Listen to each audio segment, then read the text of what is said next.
পরিসংখ্যান থেকে আমাদের প্রতি বছরই প্রতিটা বোর্ডে 2 থেকে 3টা এমসিকিউ আসে। অধ্যায়টা একদম ইজি। এমসিকিউতে একদম সিলেক্টেড কিছু নিয়ম, এই কয়েকটা নিয়ম জানা থাকলেই এই অধ্যায়ের পুরো নাম্বারটাই তুমি তুলতে পারবা। এমসিকিউতে এই কয়েকটা নিয়ম, আজকে আমি এই কয়েকটা নিয়ম নিয়ে আলোচনা করবো, যেখানে ম্যাক্সিমামই এমন ইজি, মানে অঙ্ক কিছু করার প্রয়োজনে তুমি নিজেই জানো, জাস্ট আসি কীভাবে এই বিষয়টা আমি বুঝাই দেবো। তো একটু খেয়াল দিয়ে যদি আমি দেখি 1 নম্বরের যে বিষয়টা, 2 নম্বরের যে বিষয়টা, এই কনসেপ্টটা আমি ক্লিয়ার করি, তাহলে এই রিলেটেড যেই কোনো এমসিকিউর সমাধান তুমি দিতে পারবা।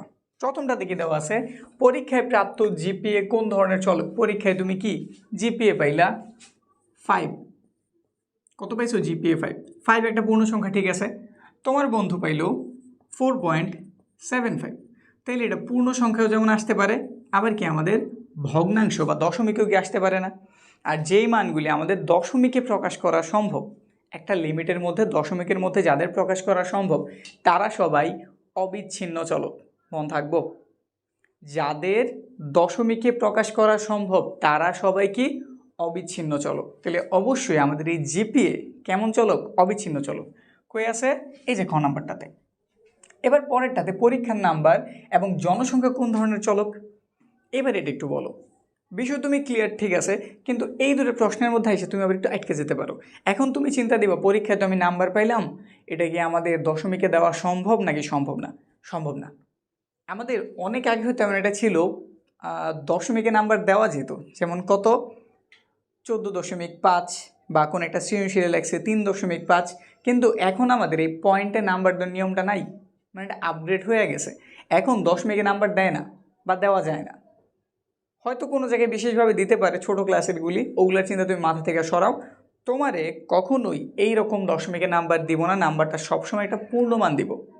যেমন একটা সৃজনশীল লাগছো, খুব ভালো লাগছো, 10-এ 10ই পাইছো, বা ধরো একটা ঘ নাম্বার দিছো, খুব ভালো লাগছো, ওইখানে তোমার 3.5 দিব না, দিলে 4 দিব না তো 3 দিব।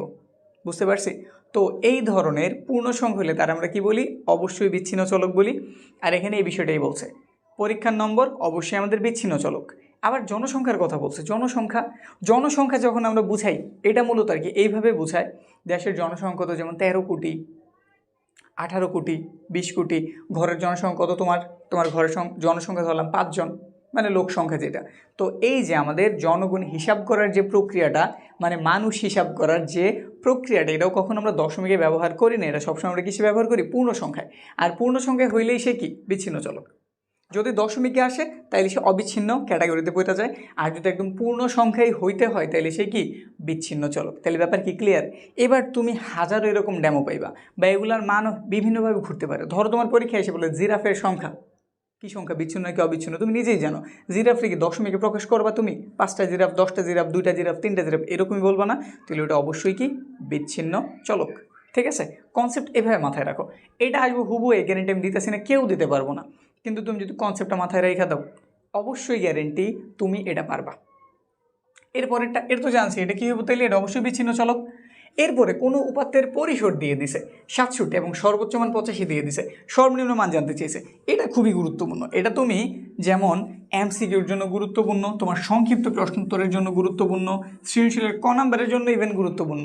এটা আমি খুব গুরুত্ব সহকারে বলতেছি। এই যে এই টাইপটা, কোনো উপাত্তের পরিসর এটা দিয়ে দিয়েছে, সর্বোচ্চ মান দিয়েছে, তোমার কাছে সর্বনিম্ন মান জানতে চেয়েছে, তুমি পরিসরের সূত্রটা জানো? শর্টকাট আমি বলতেছি, আগে বিস্তারিত বিষয়টা জানি, বিস্তারিত জানলে নিজে নিজে শর্টকাট বের করা যায়, এটা প্রথম কথা। তো এখন দেখো পরিসরের সূত্রটা কি? পরিসরের সূত্র বিস্তারিত লিখতেছি না, সমান সর্বোচ্চ, এটা সর্বোচ্চ বুঝাইলাম, আর এটা বুঝাইলাম যে সর্বোচ্চ দিয়ে দেই, এটা সর্বনিম্ন বুঝাইলাম, ঠিক আছে। সাথে কিন্তু এক যোগ করা লাগে অবশ্যই। পরিসর বের করার সূত্র কি? সর্বোচ্চ বিয়োগ সর্বনিম্ন, মানে সবচেয়ে বড়টা থেকে সবচেয়ে ছোটটা বিয়োগ করা লাগে, সাথে একটা এক যোগ করা লাগে। এখানে খেয়াল দাও, তুমি পরিসরের মানটা কিন্তু জানো, পরিসরের মান তারা কত দিয়েছে? 67 লিখে দিলাম। সর্বোচ্চ মান এটাও তুমি হয়তো জানো, 85। বিয়োগ করতে হবে সর্বনিম্ন, যেটার মান তুমি জানো, তো আচ্ছা নিম্ন লিখেই নেই, প্লাসের একটা 1 আছে। এখন দেখো সে ওই পাশে মাইনাস ছিল, ওই পাশে আসলে কী হয়ে যাব? প্লাস। তো একটু লিখি, সর্বনিম্ন এখানে আছে আমাদের 85, আর এক যোগ করলাম, কত হয়ে গেল? 86। 67 এই পাশে প্লাস ছিল, ওই পাশে গেলে কী হয়ে যাব? মাইনাস। শুধু একটু বিয়োগ করতে হইব। তো যদি আমরা বিয়োগ করি রেজাল্টটা কত বের হয়? ক্যালকুলেটারের হেল্প নিতেছি, 86 বিয়োগ 67, রেজাল্ট কত বের হয়েছে 19, কত বের হয়েছে 19। এখন একটু শর্টকাটে যাই, শর্টকাটের বিষয়টা জানার জন্য এইদিকে তুমি একটু তাকাও তো। আচ্ছা তোমার কারে দরকার, সর্বনিম্নটা দরকার না, এবার ব্রেকেটটা আমি তুলে দিলাম, আমি শর্টকাট বুঝাইতেছি। হ্যাঁ, এটা এই পাশে কি আকার আছে, মাইনাস আকার, এই পাশে আসলে কি হয়ে যাবো প্লাস, তো তুমি লেখো সর্বনিম্ন, ঠিক আছে না। ওই পাশে কি আছে সর্বোচ্চ আছে, তো তুমি লেখো সর্বোচ্চ, তার সাথে একটা প্লাসের 1 ছিল এটারও লেখো, এটাই পাশে প্লাস ছিল, ওই পাশে গেলে কী হয়ে যাবো মাইনাস, তো মাইনাস করে ওই পাশে লেখা দাও যে পরিসর। তো বিষয়টা কি দাঁড়ালো দেখো দেখি, সর্বোচ্চ থেকে তুমি পরিসরে বিয়োগ করবা, সাথে 1 যোগ করে দিবা।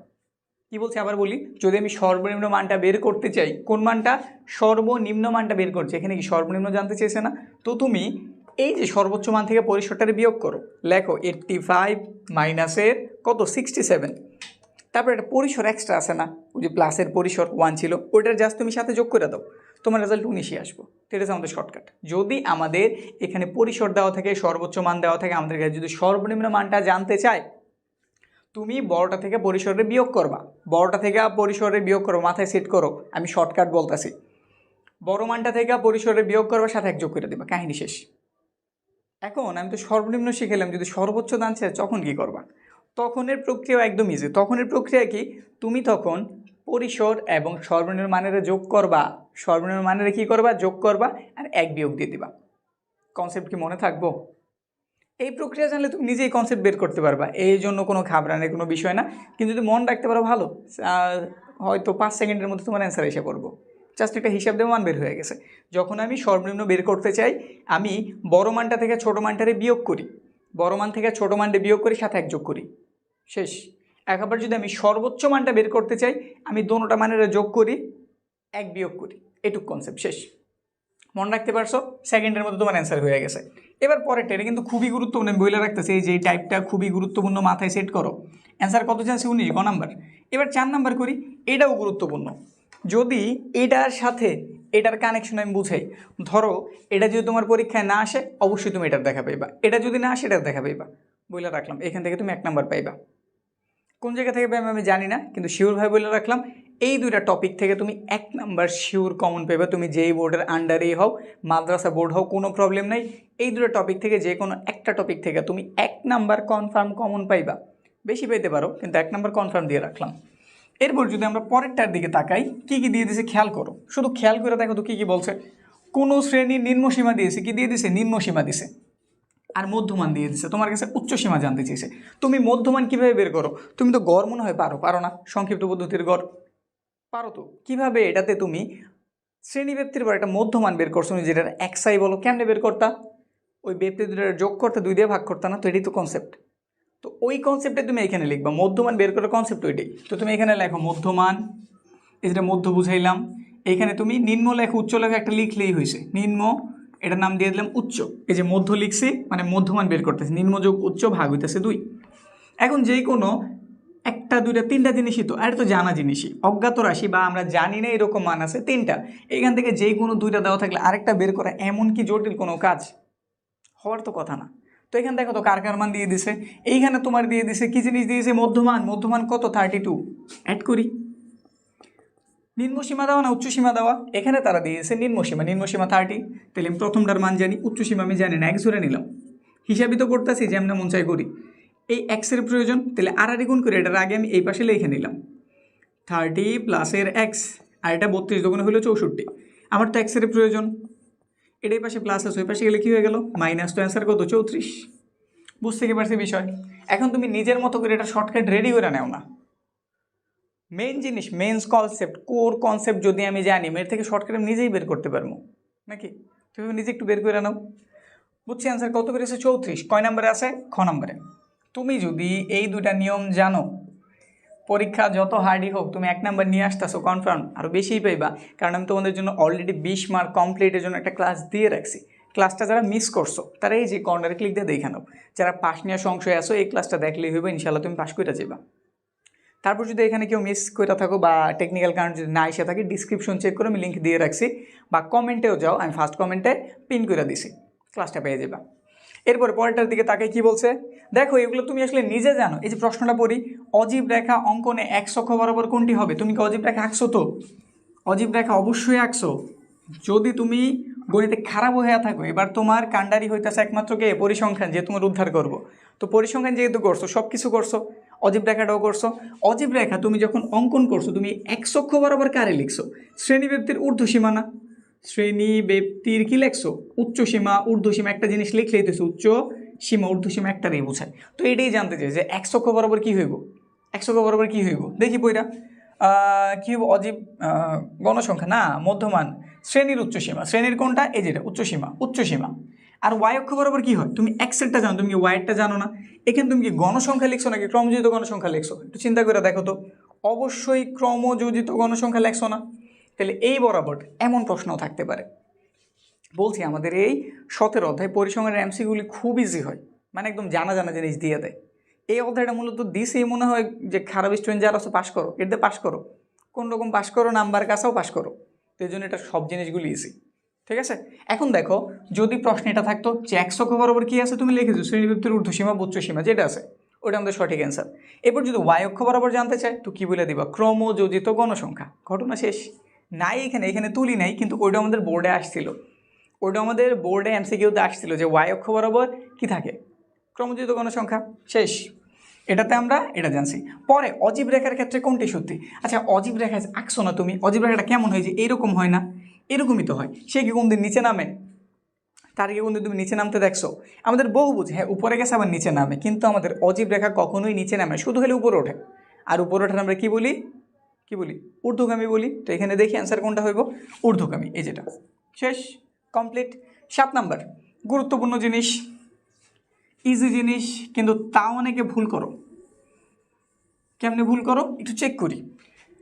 1 থেকে 19 পর্যন্ত মৌলিক সংখ্যাগুলোর গাণিতিক গড় কত? 1 থেকে 19 পর্যন্ত মৌলিক সংখ্যা কি কি আছে এটা তোমার অবশ্যই জানতে হইব। মৌলিক সংখ্যা শুরু হয় 2 থেকে, 2 এর পরে আছে 3, 3 এর পরে আছে 5, তারপরে আছে 7, তারপরে আছে কত? 11, এরপরে আছে কত? 13, তারপরে কত আছে? 17, এরপরে কত আছে? 19, নাকি?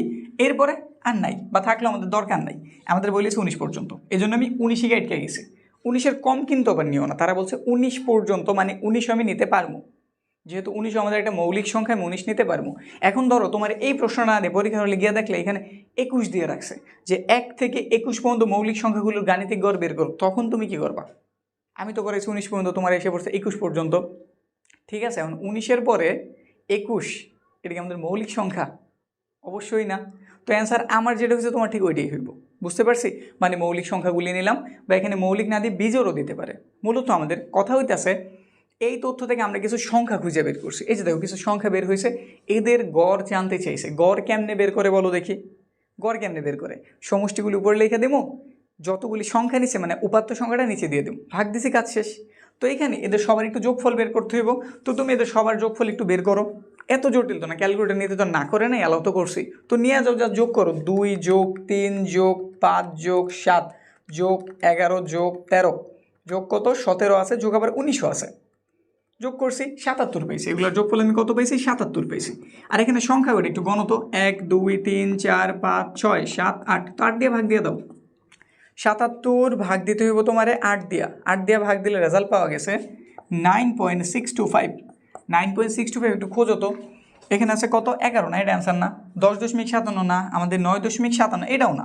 এটা হয়তো যদি এটা না থাকা এর থেকে দূরবর্তী কোনো সংখ্যা থাকতো, তো সেই ক্ষেত্রে হয়তো আমরা চিন্তা করতাম যে কাছাকাছি কি আছে তারে দিয়ে দিই, কিন্তু আমাদের এই মানটা কি এই মানটার বেশি কাছাকাছি না?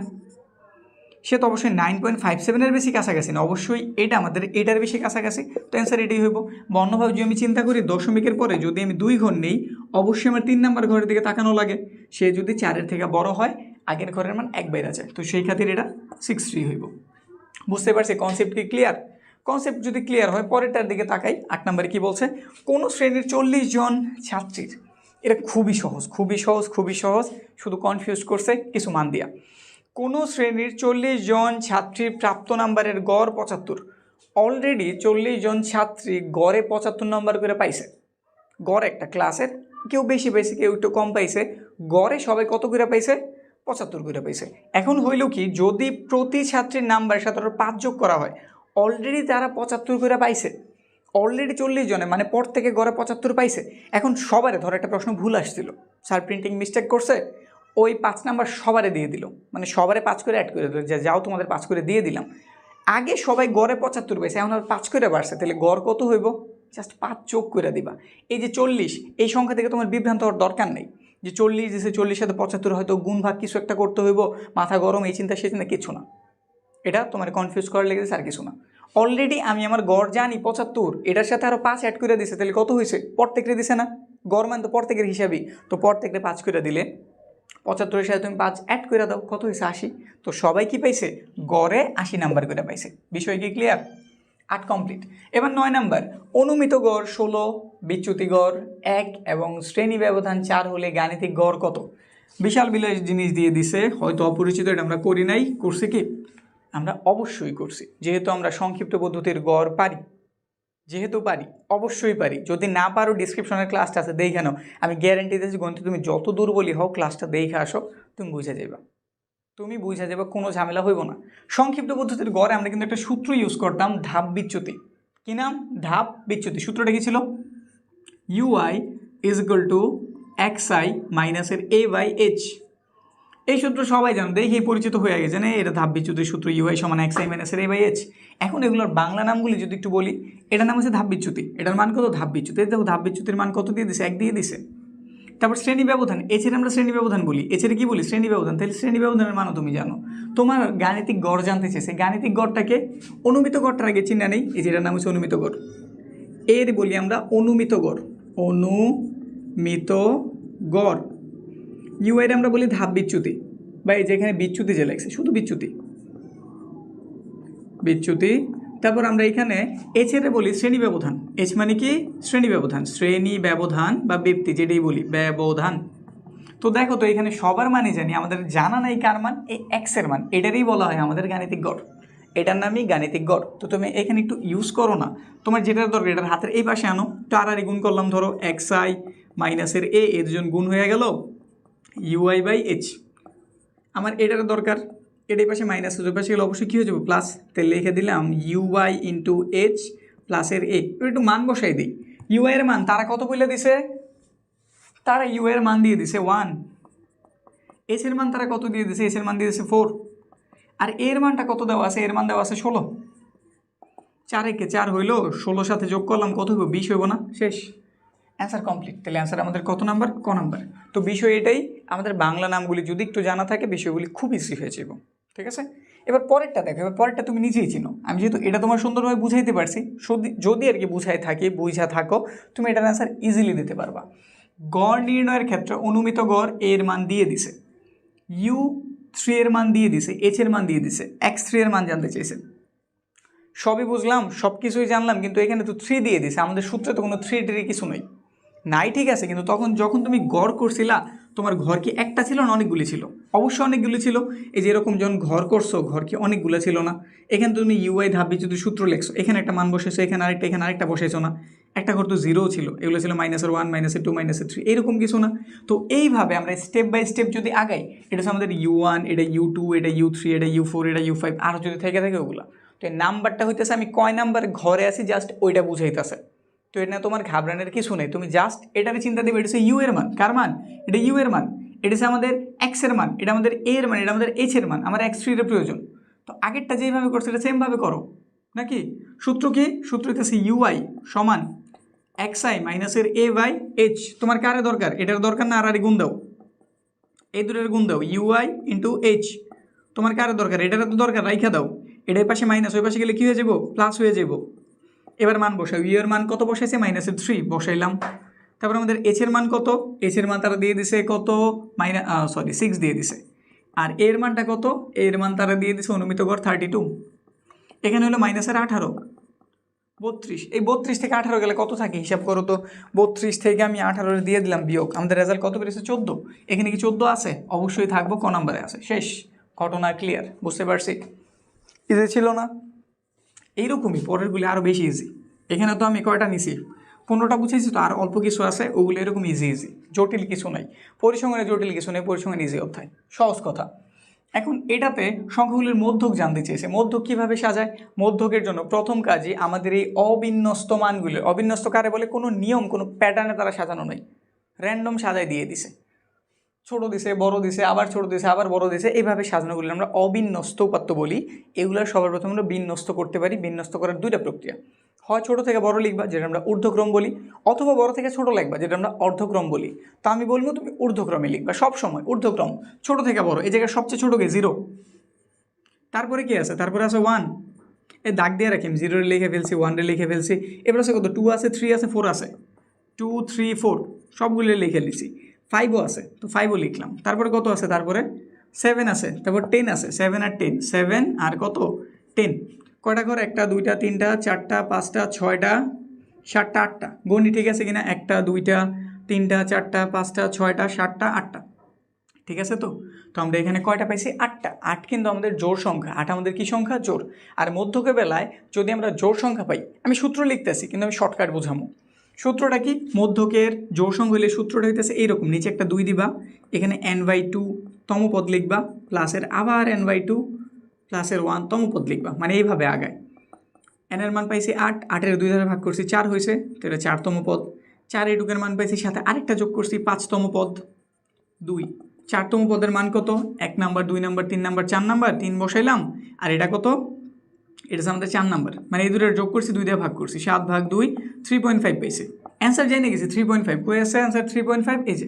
এবার শর্টকাটটা বুঝাই নেই, শর্টকাটটা একদম সিম্পল হিসাব। এখানে তুমি কয়টা মান পাইছো, 8টা না, সাজাই নিবে। কিন্তু প্রথমে কি করবা, সুন্দর করে তাদের একদম সিরিয়ালি ছোট থেকে বড় আকারে সাজাই নিবা, তারপর হিসাব দিবা এখানে কি জোড় সংখ্যা আছে না বিজোড় সংখ্যা আছে। যদি জোড় সংখ্যা থাকে, সহজ হিসাব, 8টা সংখ্যা আছে, 8টার তুমি অর্ধেক করো। 8টার তুমি কী করবো, অর্ধেক। কত পেয়েছো, 4 পেয়েছো না, 4। তো 4 নাম্বার পদ নাও, 5 নাম্বার পদ নাও, গই না, 4 নাম্বার পদ নাও, 5 নাম্বার পদ নাও। এই যে 4 নাম্বার পদ, এই যে 5 নাম্বার পদ, দুইটার যোগ করে 2 দিয়ে ভাগ করো। কোনো সূত্র টুত্রে যাওয়ার প্রয়োজন নেই, কারণ এটা আমাদের MCQ। তোমার কাছে কেউ এর আপ দেখতে চাইবো না, শুধু অ্যান্সার চাইবো। তো এই জন্য শর্টকাট নিয়ম কি, যদি জোড় সংখ্যা থাকে অর্ধেক করো, যেটা পাইছো তার পরেরটার এটারে নাও। মানে ধরো 10 আছে, অর্ধেক করছি, 5 পাইছি, 5তম পদ নিমো, 6তম পদ নিমো, দেখা দুটার যোগ করুন, 2 দিয়ে ভাগ করুন, শেষ। এবার ধরো বিজোড় যদি থাকে, ধরো এখানে 10-এর বাদ দিয়ে দিলাম, এখন সংখ্যা কয়টা, এখন সংখ্যা 7টা। তো সেই ক্ষেত্রে আরও ইজি নিয়ম, 7-এর থেকে 1 বাড়াও, কত হয়েছে, 8 হয়েছে না, 8-এর জাস্ট অর্ধেক করো, 4 পাইছো না, 4 নাম্বার পদ অ্যান্সার। সহজ হিসাব, 4 নাম্বার পদ অ্যান্সার। এটা তার ভাগ দেওয়ারও প্রয়োজন নেই। যদি বিজোড় থাকে, সাথে 1 যোগ করছি, 2 দিয়ে ভাগ করছি, যত নাম্বার পেয়েছে অত নাম্বার পদের মানটা তুলে দিছে, অঙ্ক শেষ, ঝামেলা ক্লিয়ার। বুঝছি না, বুঝে যদি থাকি তাহলে পরের দিকে আগাই। এটার অ্যান্সার তো জানছি। এবার 1 থেকে 22 পর্যন্ত স্বাভাবিক সংখ্যার মধ্যে 3 দ্বারা বিভাজ্য সংখ্যাগুলোর মধ্যক কত, এটা কি করছে, এমনকি আমাদের ভাগ করতে হইব। দেখো কি বলছে, 1 থেকে 22 পর্যন্ত স্বাভাবিক সংখ্যার মধ্যে 3 দ্বারা বিভাজ্য। 1 থেকে 22-এর মধ্যে কোন কোন সংখ্যার 3 দ্বারা ভাগ যায়, যেগুলো 3-এর নাম তো ওইগুলোই। তো তুমি 1 থেকে 22-এর মধ্যে 3-এর যে নামতাগুলি আছে, জাস্ট ওইগুলো লেখো। প্রথম নামতায় পরে 3 কে 3, 3 দুগুণে 6, 3 তিরিকে 9, 3 4 12, 3 5 15, 3 6 18, 3 7 21। এর বাইরে কেউ আছে, নাই। বুঝছি, সব লিখছি। এই যে এগুলার কথা বলছে, এখন এগুলার মধ্যক জানতে চেয়েছে। একটু শর্টকাট অ্যাপ্লাই করি। কয়টা ঘর পাইছো, 1টা 2টা 3টা 4টা 5টা 6টা 7টা। কয়টা পাইছি, 7টা পাইছি না। তো 7টা যেহেতু পেয়েছি, সে বিজোড় সংখ্যা, 1 বাড়াই দিলাম, কত হলো 8। কত হয়েছে 8, 8-এর 2 দিয়ে ভাগ করো, 4 না। তো 4 নাম্বার পদে কি আছে, 1 2 3 4 12। তোমার অ্যান্সার অবশ্যই 12 হইব। কই, এই যে, বুঝতে পারছি। এখন এখানে আরেকটু বিভ্রান্ত করতে পারে, বিভাজ্য না লিখার সাথে লিখতে পারে নিঃশেষ বিভাজ্য। কি লিখতে পারে, নিঃশেষ বিভাজ্য। অ্যান্সার তখন এইগুলোই হইব। নিঃশেষ বিভাজ্য মানে কি, ধরো তুমি 18-রে 3 দিয়ে ভাগ করলা, কত দিয়ে ভাগ করছো, 3 দিয়ে, 3 6 18 না, নিচে কিছু কি রয়েছে, ভাগশেষ নাই তো, আছে। তো এটা আমরা নিঃশেষ বিভাজ্য বলি। বুঝতে পারছি, শেষ। পরেরটা, -এর 5 থেকে +এর 5 পর্যন্ত পূর্ণ সংখ্যাগুলির মধ্যক কত, এটা কেমনে করবো। -এর 5, তারপর আছে কত, -এর 4, -এর 3, -এর 2, এবার আছে -এর 1, তারপর আছে 0, 4 একটু জায়গা বেশি লাগবো, -এর 1, তারপরে 0 1 2 3 4 5, অনেকগুলি ঘর। কয়টা, 1টা 2টা 3টা 4টা 5টা 6টা 7টা 8টা 9টা 10টা 11টা। 11টা মানে সাথে 1 যোগ করলাম, 12 হইল। 12-এর 2 দিয়ে ভাগ করলাম, 6 নাম্বার পদ 1 2 3 4 5 6, এটা অ্যান্সার। শর্টকাটে বের করলাম। এর থেকেও একটা শর্টকাট আছে, এর থেকে একটা কি শর্টকাট আছে। এই শর্টকাটটা দরকার কেন একটু বইলা নিই। এখন এইখানে মাত্র -এর 5 থেকে +এর 5 নিছে, এর জন্যই আমার মোট 11টা সংখ্যা আঁকা লাগছে। যদি এই সংখ্যাটা চেঞ্জ করে তারা বইলা দেয় যে নাও -এর 55 থেকে +এর 55 পর্যন্ত যে সংখ্যাগুলি আছে তাদের মধ্যে বের করো, তখন আমার কতগুলি সংখ্যা লিখতে হবে, কোনো হিসাব আছে? বা এই সংখ্যার আরও বড় হলো তখন। তো এই জন্য একটা শর্টকাট প্রক্রিয়া অ্যাপ্লাই করবা। এইরকম যদি সেম মাইনাসের প্লাসের থাকে তাদের মিডল হইতেছে জিরোয়ে, তার মিডল হইতেছে কত জিরোয়। ছোট থাকলে আমরা সংখ্যা রেখে শিখছিলাম না, একটা লম্বা করে দাগ দিই, মাঝে একটা জিরো লিখি, এদিকে প্লাসের মানে ডান দিকে প্লাসের যায়, আমার হাতের ডান দিকে সব প্লাসের যায়, হাতের বাম দিকে সব মাইনাসের যায়, করছি না, মিডে লিখেছিল জিরো না। তো ঘটনাটা এইরকমই, এইরকম সংখ্যা মাইনাসের আর প্লাসের থাকলে তাদের মাঝখানটা কত জিরোতে, বুঝছে? তো এরকম যদি সেম থাকে তুমি মাঝখানে কত দিয়ে দিবা, জিরো দিয়ে দেবা, আর কোনো ঝামেলা নাই, শেষ। বুঝছি? বুঝা থাকলে পরেরটায় যে এটার আনসার কত জানছি, তাহলে জিরো জানছি। এবার যদি এল প্লাসের এত, এফ সি সমান এত, এফ এম সমান এত হয়, এইচ সমান এত হয়, এন এর মান এত হয়, তোমার কাছে মধ্যক জানতে চাইছি, তুমি কি মধ্যকের সূত্র জানো না? শুধু একটু হিসাব নিকাশ করতে হবে। মধ্যকের সূত্র কি? মধ্যকের সূত্র এল প্লাসের n/2 মাইনাসের F C into H by F M. শুধু মানগুলি বসাইতে হবে। এল এর মান কত আছে? এল এর মান তারা দিছে 48, তারা এন এর মান কত দিছে? এন এর মান তারা দিছে 72, তো 72 2 দ্বারা ভাগ করতেছি, 72/2। এফ সি এর মান কত দিছে? 31, শুধু আমি দেখে দেখে তুলতেছি, আর কিছুই না। এইচ এর মান কত দিয়ে দিছে? 6 দিয়ে দিছে। এফ এম এর মান তারা কত দিয়ে দিছে? এফ এম এর মান, এফ এম কই আছে? 25। ক্যালকুলেটর নাও, জাস্ট হিসাব করো, তোমার কাজ হয়ে যাব। এখানে যেমন 48-এর মতো 48, একটু ভাঙ্গা করে দেখাই।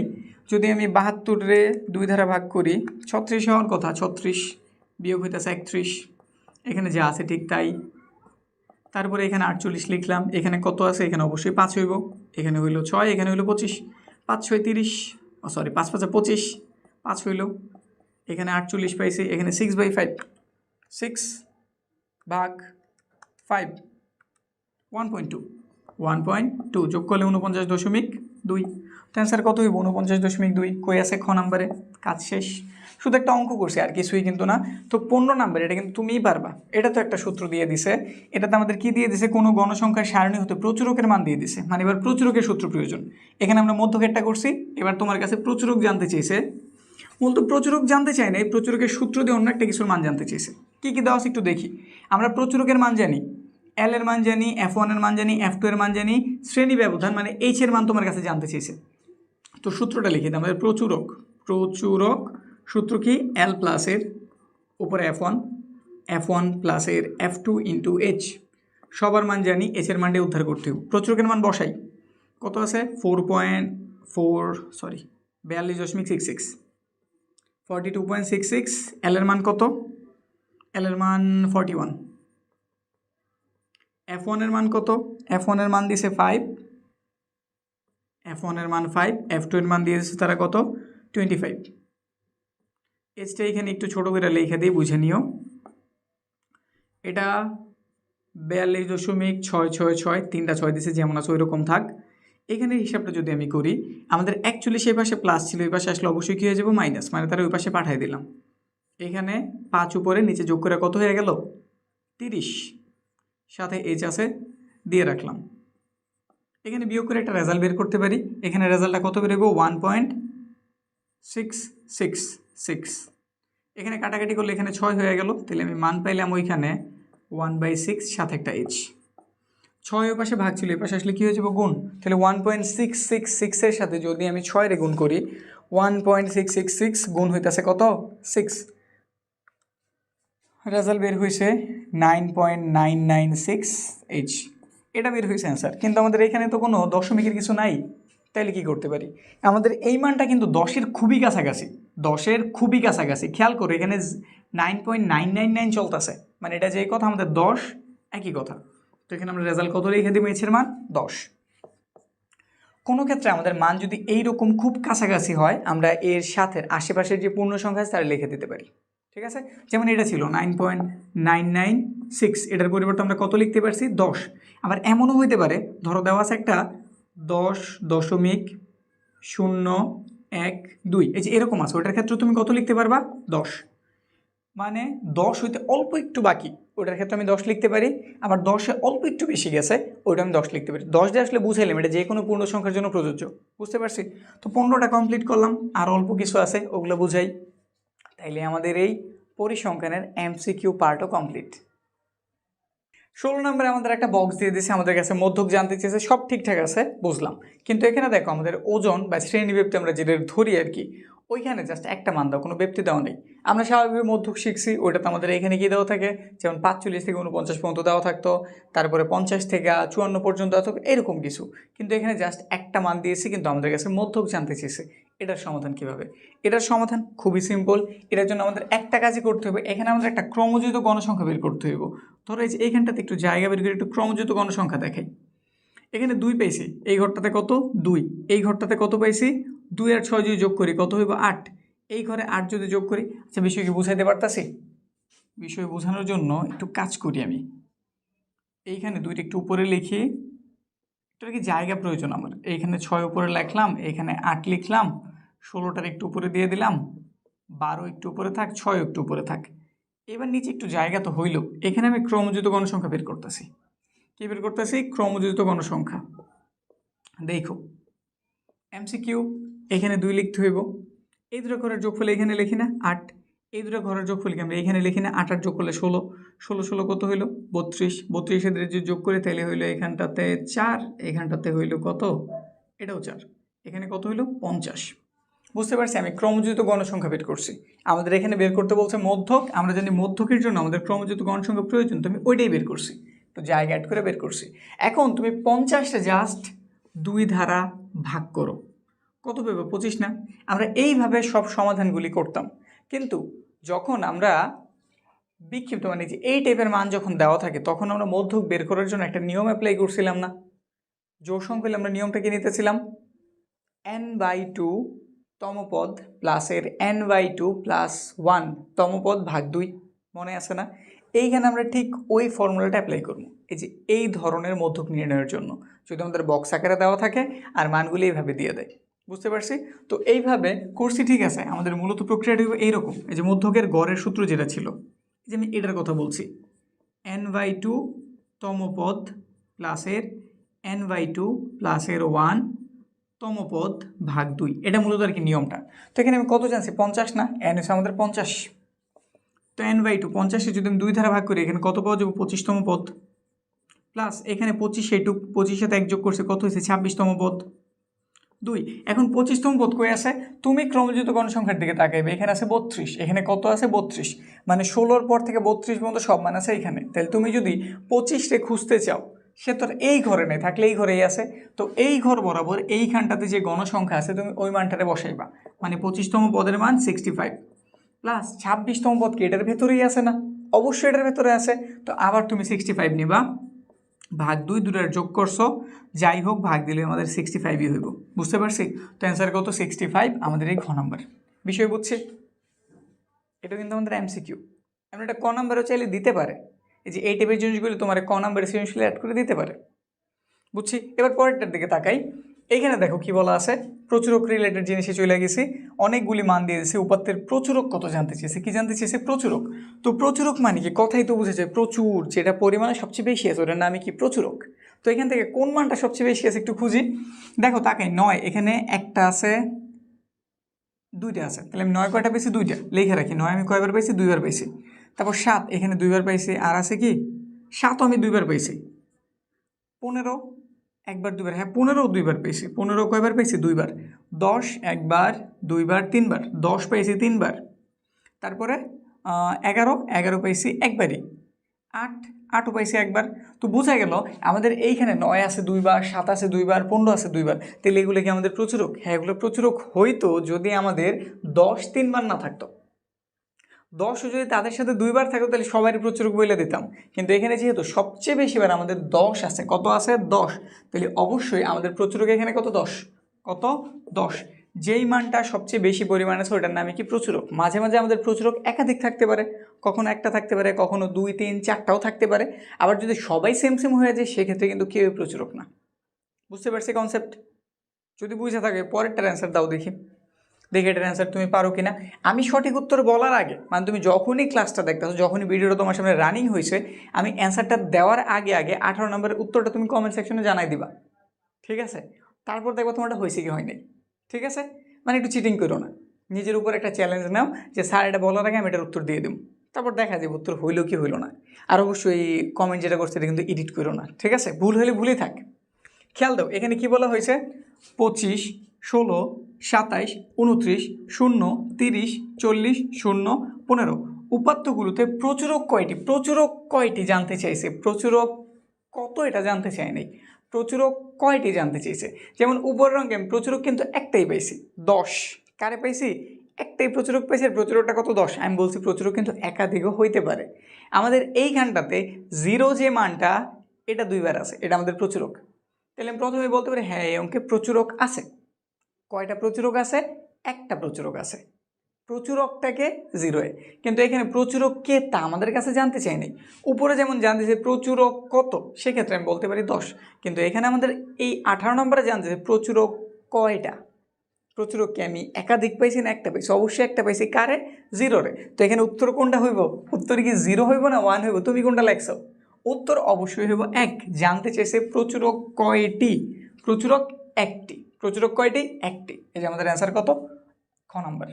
বিষয় কি ক্লিয়ার? তো 19 নম্বরের দিকে তাকাই। 19 নম্বর ছোট একটা অঙ্ক দিয়ে দিছে। কি দিয়ে দিছে দেখো দেখি। এল এর মান দিয়ে দিছে, F1 এর মান, F2 এর মান, H এর মান। প্রচুরক কত? সূত্র তো জানি, একটু হিসাব নিকাশ করলেই কাজ হয়ে যাব। প্রচুরকের সূত্রটা লিখি। প্রচুরক এল প্লাসের উপর একটা F1, F1 প্লাসের F2 ইন্টু H। এটাও তোমাদের কাজ দিয়ে দিতাম, চাক কইরা দিই। শুধু মান বসামো, ক্যালকুলেট করবো, কাজ শেষ। এল এর মান কত জানছি? এল এর মান তারা 61 দিয়ে দিছে। তারা F1 এর মান কত দিছে? F1 এর মান 4 দিছে। F1 এর মান 4, F2 এর মান 3, H এর মান কত দিয়ে দিছে? H এর মান দিয়ে দিছে 10। তো ক্যালকুলেশনে চলে যাই। এখানে 61 যেমন আছে ঠিক ওই রকমই, 4 10 40 হইল, নিচে আছে 7। 61 40-এ 7 দিয়ে ভাগ করলে কয়বার যায়? 40 ভাগ 7 দিলাম, রেজাল্ট বের হয়েছে। একটু লম্বা জিনিস, 5.7142 এত কিছু, এত কিছুর দরকার নেই। যোগ করে দেই। যোগ করতেছি কার সাথে? 61 এর সাথে। রেজাল্ট এসে পড়ছে কত? 66.714। তুমি জাস্ট ক্যালকুলেট দিকে তাকায় থাকবা, তারপর এইখানে এসে দেখবা তোমার এই মানের সাথে কাছাকাছি, সবচেয়ে বেশি কাছাকাছি কে? 71। এখানে আমাদের 66 বের হয়েছে, তাহলে এটা আগেই বাদ হয়ে গেল। এই দুটোর দিকে তাকাই, একটার মান 66 বের হয়েছে, 66, এটা 65, তাহলে এটা আগেই কাটা গেল। তাহলে অ্যান্সার হবে গ নাম্বার। এখানে 71 আছে, আমাদের এখানে কত আছে? 71। তো বোঝা গেল আমাদের সঠিক উত্তর গ নাম্বার। 20 নাম্বার। ইজি জিনিস কিন্তু গুরুত্বপূর্ণ জিনিস, খুবই গুরুত্বপূর্ণ জিনিস। কেন্দ্রীয় প্রবণতা কি? কেন্দ্রের দিকে মানগুলোর একত্রিত হওয়ার যে বৈশিষ্ট্য, এটা আমরা কেন্দ্রীয় প্রবণতা বলি। যেমন এইখানে যদি তুমি তাকাও, সবচেয়ে বড় মানগুলি কিন্তু কেন্দ্রের দিকে আছে। যে গণসংখ্যার সবচেয়ে বড় মান কই আছে? কেন্দ্রের কাছাকাছি আছে। এই যে মানগুলির কেন্দ্রের দিকে একত্রিত হওয়ার যে প্রবণতা, এটার নামই কি? কেন্দ্রীয় প্রবণতা। আর কেন্দ্রীয় প্রবণতা ডিপেন্ড করে 3টা জিনিসের উপরে, মানে 3টা ধারে মানগুলি আমরা প্রকাশ করি। গড়, মধ্য, প্রচুরক। গড়, মধ্য, প্রচুরক। এখানে আমাদের কাছে জানতেছে কেন্দ্রীয় প্রবণতার পরিমাপ হলো আয়তলেখ। আয়তলেখ হওয়ার কোনো চান্সই নেই, গড়, মধ্য, প্রচুরক। তাহলে আয়তলেখ যদি বাদ যায়, তাহলে অবভিয়াসলি আমাদের বাকি দুটো অ্যান্সার হইব 2 আর 3। 2 আর 3 কই আছে? গ নম্বরে। একটা গড় আর একটা কি? মধ্যক। এখানে যদি তারা প্রচুরক লিখে দিত, তাহলে হয়তো আমরা অ্যান্সার এটা দিয়ে দিতাম। যেহেতু লেখা নাই, আমাদের অ্যান্সার এই দুটোই, গ নাম্বার। এখন এটা একটা গুরুত্বপূর্ণ জিনিস, আউট অফ দ্য বক্স গুরুত্বপূর্ণ জিনিস। আমি একটার সাথে দুটো জিনিস বুঝাই দিলাম, একটার সাথে আরেকটা ফ্রি দিয়ে দিলাম। একটার সাথে কি আরেকটা ফ্রি। কেন ফ্রি দিতে আসি বিষয়টা একটু বুঝি। আমরা স্বাভাবিক সংখ্যা সবাই চিনি নাকি? ওই 1 2 3 4 5 6 7 8 9 10, এগুলো সবই কি স্বাভাবিক সংখ্যা। এখন কিছু বেসিক কথা তোমার সাথে বলি। আমি যদি জানতে চাই 10-এর ভেতরে, কতর ভেতরে? 10-এর মধ্যে বিজোড় সংখ্যা কয়টা? অর্ধাঅর্ধেক। অর্ধেক জোড় থাকে, অর্ধেক বিজোড় থাকে। তো 10-এর মধ্যে বিজোড় সংখ্যা অবশ্যই কয়টা? 5টা। জোড় সংখ্যা কয়টা? সেও কিন্তু 5টা নাকি? আর 11-এর মধ্যে বিজোড় সংখ্যা কয়টা? আমাদের সংখ্যা শুরুই হয় বিজোড় সংখ্যা দিয়া নাকি? যদি আমি যে গণনা শুরু করি, 0-রে ওইভাবে নিলাম না, সার্থক জিনিস না, বাদ করে দিলাম। যদি আমি সার্থক হিসাব করি, শুরু হয় আমাদের বিজোড় সংখ্যা দিয়া। তাইলে আমাদের 10টার মধ্যে 5টা কি সংখ্যা?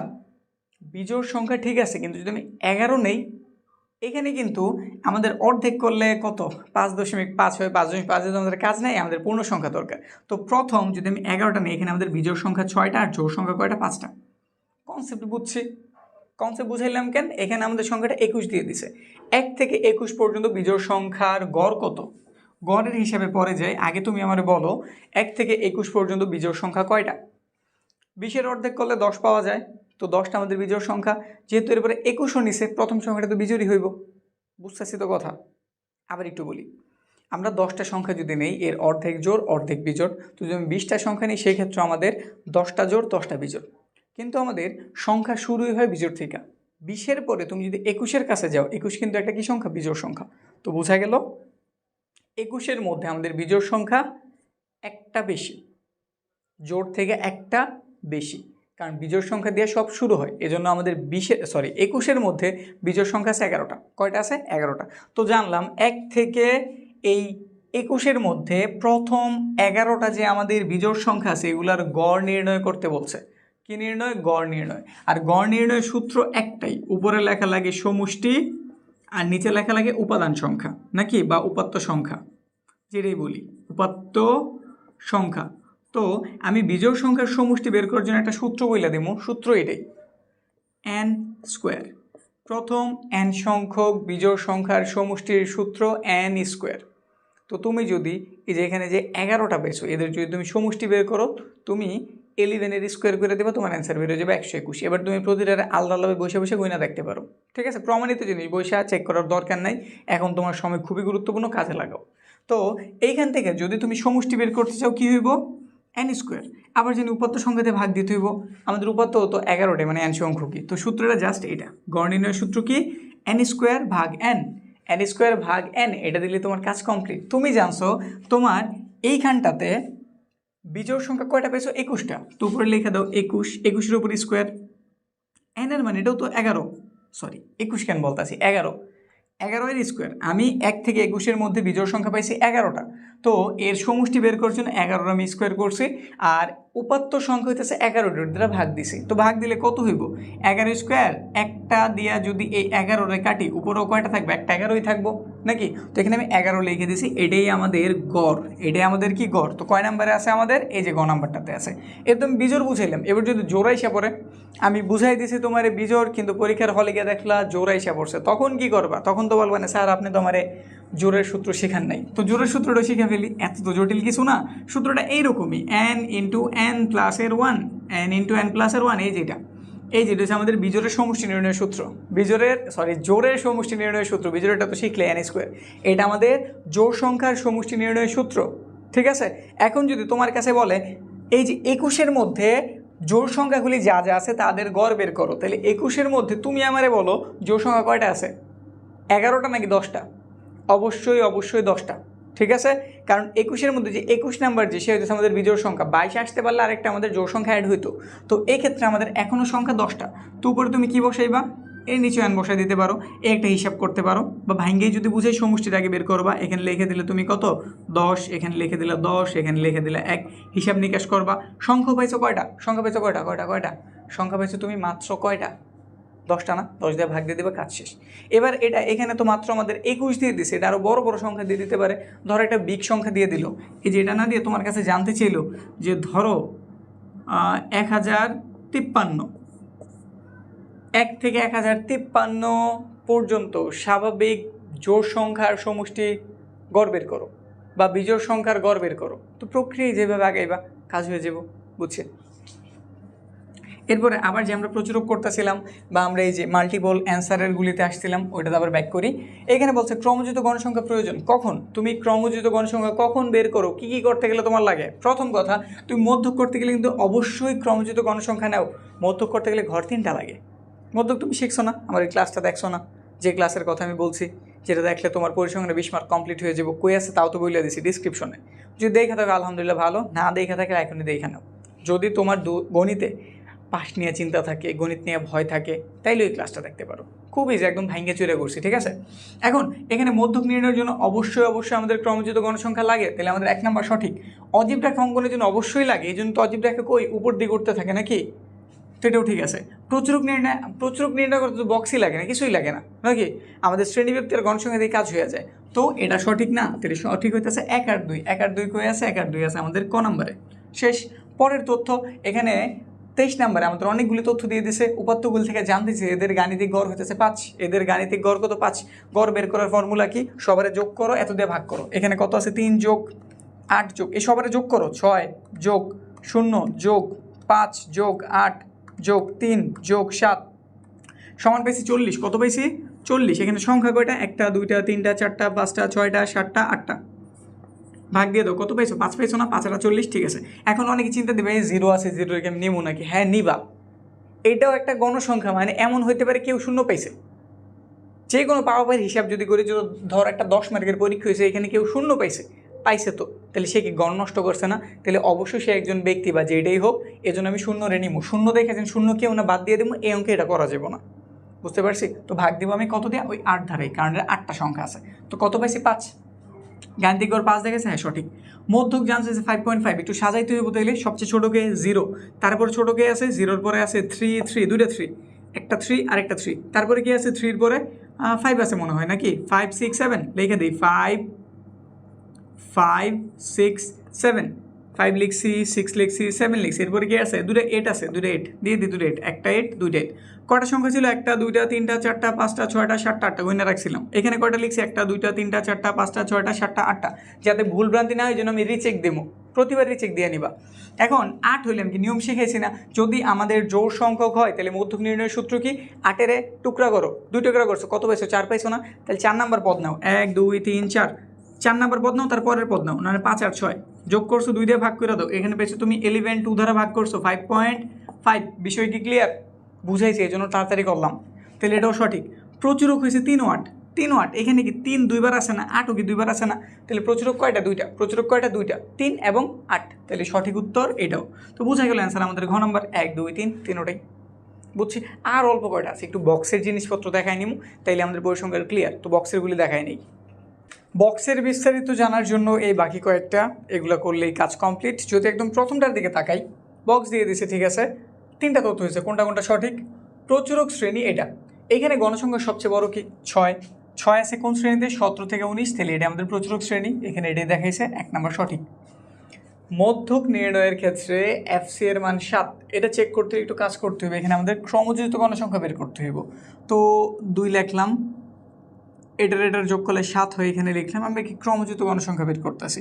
এটার সাথে এটার যোগ করলাম 13 হইল, এটার সাথে এটার যোগ করলাম 17 হইল, এটার সাথে এটার যোগ করলাম 20 হইল নাকি? এখন 20 আমাদের ক্রমযোজিত গণসংখ্যা। মধ্যক বের করার জন্য 20-এর 2 দ্বারা ভাগ করতে হবে, পাওয়া যাবে 10।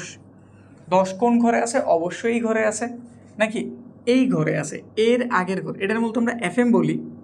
মধ্যক বরাবর আমরা, সরি এটার তো আসলে না, এই যে উপরেরটার, এই যে এটার আমরা এফএম বলি, এটার এফএম বলি, মধ্যকের গণসংখ্যার এফএম বলি, আর তার আগের ঘরের ক্রমযোজিত গণসংখ্যার বলা হয় এফসি। বিষয় কি বুঝছি? আমরা প্রথমে এখানে ক্রমযোজিত গণসংখ্যাটা বের করছি, 2, এর জন্য যোগ করে 7, এর জন্য যোগ করে 13, এর জন্য যোগ করে 17, এর জন্য যোগ করে 20। ক্রমযোজিত গণসংখ্যাটা 2 দ্বারা ভাগ করছি, 10 পাওয়া গেছে। 10 আছে এই ঘরটাতে, তাহলে এটা আমাদের মধ্যক শ্রেণী। মধ্যকের গণসংখ্যা যেখানে আছে তার আগের ঘরের ক্রমযোজিত গণসংখ্যারে আমরা এফসি বলি, তাহলে অবশ্যই এফসি এর মান 7, ঠিকঠাক। প্রচুরক নির্ণয়ের ক্ষেত্রে এই জিনিসটা কি সত্য? এটা কিন্তু প্রচুরকের সূত্র না। প্রচুরকের জন্য প্রচুরক আমরা এটুকু অংশ বের করি, তো সূত্রের মধ্যে একটা অংশ এটার মান কি আসলেই 1/3 কিনা চেক করতে বলছে। আমরা যেটারে প্রচুরক ধরি, এটা আমাদের প্রচুরক না, সবচেয়ে বড় মান। এটা থেকে আগেরটারে বিয়োগ করলে, মানে এটারে বিয়োগ করলে F1 পাওয়া যায়, তো অবশ্যই 6 থেকে 5-এর বিয়োগ করলে 1 পাওয়া যায় বই। আবার পরেরটারে বিয়োগ করলে F2 পাওয়া যায়, 6 থেকে 4-এর বিয়োগ করলে অবশ্যই তাহলে 2 পাওয়া যাব। এখন দেখো উপরে আমাদের কি দিচ্ছে? F1। F1 এর মান তাহলে কত? অবশ্যই 1। F1 এর মান 1, F2 এর মান 2, যোগ করলে 3 হইব না? তাহলে অবশ্যই আমাদের এটাও ঠিক আছে, 1/3 ঠিকঠাক। তাহলে সঠিক উত্তর 1, 2, 3 কই আছে? এই ঘ নম্বরটাতে। ক্লিয়ার বিষয়? পরেরটা যদি এটা বুঝে থাকো তাহলে এটার অ্যান্সার করতে পারবা। বিষয়টা আমি আরও একবার বুঝাই যাতে বিষয়টা পুরোপুরি ক্লিয়ার থাকে। এখানে আমাদের 7 পাইছি, তো আমি 7ই লিখলাম এইখানটাতে। এইখানে 7 আর 12 যোগফল হইব, 7 আর 12 যোগফল 19। ক্রমযোজিত গণসংখ্যা বের করতেছি, 19 আর 15 যোগ করলে কত হয়? 19 আর 15 একটু যোগ করি, 19 যোগ 15, তো এখানে বের হয়েছে 34। 34 সাথে 6 যোগ করছি, হয়ে গেছে আমাদের 40। 40-কে যদি 2 দ্বারা ভাগ করি পাওয়া যাবে 20। 20 কোন ঘরে আছে? অবশ্যই এই ঘরে আছে, এই যে ঘরটাতে। তাহলে এটা আমাদের এফএম বা মধ্যকের ঘর। এর আগের ক্রমযোজিত গণসংখ্যা তার আমরা কি বলি? এফসি। তাহলে এফসি এর মান কত? 19। তাহলে আমাদের অ্যান্সার কত? ঘ নম্বর। বুঝছি এবার? তারপরে শ্রেণীব্যক্তি সমূহের মধ্যবিন্দুগুলোর গাণিতিক গড় নির্ণয় করো। শ্রেণীব্যক্তি সমূহের মধ্যকাকে বের করতে হইব, কোনো ব্যাপার না, সহজ জিনিস। খালি প্রশ্নটা কেমন জানি। শ্রেণীব্যক্তি সমূহ, শ্রেণীব্যক্তি কোনগুলি? এগুলা না, এদের মধ্যমান বের করতে বলছে। কিভাবে করবা? 56-এর সাথে এই 60-এর যোগ করলা, 2 দিয়ে ভাগ দিয়ে দিলা, কত বেরিয়েছে? 58। প্রথমটা কত বের করছি আমরা? 58। এর পরেরটা বের করি 61, তার সাথে যোগ হইতেছে 65, ভাগ দিতে হইব 2 দ্বারা, তো এটার জন্য পাইছি আমরা 63। এরপরেরটা বের করি, 66 যোগ হইতেছে 70 সমান ভাগ দিছি 2 ধারা, বেরোছে 68। তো এইভাবে তুমি পরেরটাও বের করতে পারবা। পরেরটা কত হইব? 73 হইব। বুঝছি, এই সবারে যোগ করবো, 1 2 3 4টা ঘর তো 4 ধারা ভাগ দিয়ে দেবো। তো একটু যোগ করি, এখানে আমরা 58 পাইছি, যোগ 63 পাইছি, যোগ 68 পাইছি, যোগ পাইছি আমরা 73, যোগ করে 262 পাওয়া গেছে। 200 কত? 62। এটার তুমি ভাগ দিয়ে দেবা 4 ধারা। তো এটা যদি 4 ধারা আমরা ভাগ করি, রেজাল্ট আসে কত? 65.5। 65.5। তো অ্যান্সার হইব কত? এই যেটা 65.5। বিষয় ক্লিয়ার? বুঝছি, সমাধান শেষ। এবার যদি এটার দিকে তাকাই, 27 নাম্বার আবার একটা বক্স দিয়ে দিছে, চতুর্থ শ্রেণীর মধ্যমান কত? একদম সহজ জিনিস, কিন্তু এগুলো দিয়ে দেয়। চতুর্থ শ্রেণীর 1 নম্বর শ্রেণী, এটা 2 নম্বর, এটা 3 নম্বর, এটা 4 নম্বর। 4 নম্বর শ্রেণীর মধ্যমান মানে এই দুটার যোগ করবা, 2 দিয়ে ভাগ দিবা। তো করি, 76 যোগ 80 ভাগ হইতেছে 2, 78। কই আছে? এই যে ক নম্বরে। শেষ। f1 প্লাস f2 এর মান কত জানতে চাই? সবচেয়ে বড় মান কি এটা না? এই যে 20, 20-এর থেকে যদি আমি 8-এর আগেরটা বিয়োগ করি তাহলে f1 পাওয়া যায়। তাহলে f1 এর মান কত? 20 মাইনাস 8 = 12। f2 এটা থেকে পরেরটা বিয়োগ করি, তাহলে 20-এর থেকে আবার 7 বিয়োগ করতে তাহলে 13 পাওয়া যাব। যদি তুমি 12 আর 13 যোগ করো 25 তো পাওয়া যাব নাকি? অ্যান্সার হবে কত? 25। লাস্ট। এই তথ্য ব্যবহার করে বাকি দুটোর উত্তর দিতে হবে। মধ্যক শ্রেণীর ক্রমযুক্ত গণসংখ্যা কত? মধ্যক শ্রেণীর ক্রমযুক্ত গণসংখ্যা কত? আচ্ছা, এটার মান 5। আমি এই নিচে একটু ক্রমযুক্ত গণসংখ্যা তুলি। এটার মান 5, 8 5, এটার মান হইল 13। একটু বুঝো, হ্যাঁ। 8 5 কত? 13। 13 আর 12 যোগ করছে, এখানে পাওয়া গেছে 25, এখানে যোগ করে পাওয়া গেছে 34, এখানে যোগ করে পাওয়া গেছে কত? 40। 40-এ যদি তুমি 2 ধারা ভাগ করো কত পাওয়া যাবে? 20 না? 20 কোন ঘরে আছে? অবশ্যই এই ঘরটাতে। এই ঘরে, এই যে 25 যেহেতু এইখানে, তাহলে এটা হচ্ছে আমাদের কি? মধ্যকের ঘর। মধ্যকের ঘরের ক্রমযুক্ত গণসংখ্যা জানতে চাই, যেটার মান হইতেছে 25, যেটার মান কত? 25। তাহলে অ্যান্সার কত? ঘ নম্বর। শেষ। মধ্যক নির্ণয়ের ক্ষেত্রে অনেকগুলি তথ্য দিছে, অ্যান্সার বের করি। এখান থেকে ম্যাক্সিমাম অ্যান্সার তুমি পেয়ে যাবা। n/2 এর মান, এটাই তো n এর 2 ধারা ভাগ করলে 20 পাওয়া যায়, এটাও 20 দিছে, সঠিক। fm এর মান 12, এই যে আমাদের মধ্যক শ্রেণী, এই যে মধ্যক শ্রেণীর গণসংখ্যারে আমরা fm বলি, তাহলে fm এর মান 12, এটাও ঠিক আছে। fc এর মান 25, মাত্রই তো বের করছি, এই যে fc এর মান 25 নাকি? fc কত? সরি, fc 25 না, এটা ভুল হয়েছে। fc এই যেটা একটু আমি ভুল করছি, সাবধান, হ্যাঁ। আমাদের মধ্যক শ্রেণীর আগের যে ক্রমযুক্ত গণসংখ্যা তার মান হইতেছে fc, এখানে 13 পাইছি কিন্তু এখানে 25 দিছে, তাহলে এটা ভুল হয়ে যেত কিন্তু। তো আমাদের অ্যান্সার হইতেছে 1 আর 2। 1 আর 2 কই আছে? 1 আর 2 আছে ক নম্বরে। শেষ। এর মাধ্যমে আমাদের এমসিকিউর ক্লাস কমপ্লিট। এখন তুমি রেডি, যাও খুঁজে দেখো এমন কোনো এমসিকিউ আছে কিনা এই অধ্যায়ে তুমি পারো না।